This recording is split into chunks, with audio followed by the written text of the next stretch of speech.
અને તિરુપતિ બાલાજી જે પ્રસાદનો વિવાદ છે, હવે આ વિવાદ અમદાવાદ સુધી પહોંચ્યો. કેટલાક લોકો દ્વારા આ વાતને લઈને અફવા ફેલાવવામાં આવી હતી. તિરુપતિ બાલાજી મંદિરમાં પ્રસાદનો વિવાદ અમદાવાદ પહોંચ્યો. કેટલાક સોશિયલ મીડિયા એકાઉન્ટમાં તેને લઈને ખોટી માહિતી ફેલાવવામાં આવી હતી અને જેને લઈને હવે મહત્વની એ માહિતી ફેલાવાઈ હતી કે પ્રસાદ માટે અમૂલનું ઘી સપ્લાય કરાતા હોવાની ખોટી માહિતી ફેલાવવામાં આવી હતી.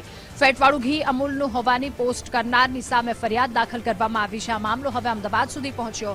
અમૂલના કર્મચારીએ સાયબર ક્રાઇમ પોલીસ સ્ટેશનમાં આ અંગે ફરિયાદ પણ નોંધાવી અને સાથે એ પણ કહ્યું કે પ્રતિષ્ઠાને નુકસાન પહોંચાડવા માટે આ પ્રકારની કૃતિ કરવામાં આવ્યું.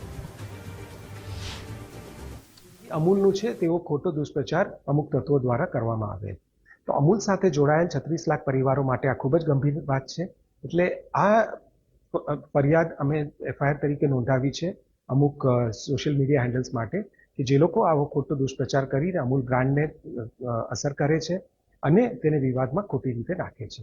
એટલે એફઆઈઆર અમદાવાદ ક્રાઇમ બ્રાન્ચ ખાતે કરવામાં આવેલ છે.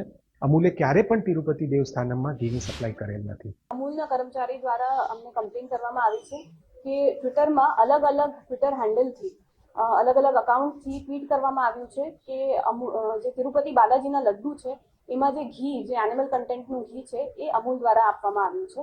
એવી અફવા ફેલાઈને આ ટ્વીટ વાયરલ કરવામાં આવી છે, જેના અનુસંધાને આપણે એફઆઈઆર લીધી છે સાયબર ક્રાઇમ બ્રાન્ચ અમદાવાદમાં. બીએનએસની કલમ 336(4), 196(1)A તથા આઈટી એક્ટની કલમ હેઠળ આ ફરિયાદ નોંધવામાં આવી છે.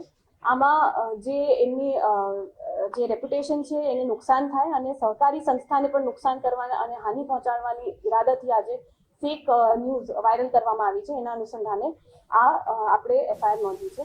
પ્રથમ એફઆઈઆરમાં 7 અકાઉન્ટના મેન્શન છે અને એમાં તપાસ દરમિયાન જેટલા પણ બીજા અકાઉન્ટ આવે એના વિરુદ્ધ આ ફરિયાદ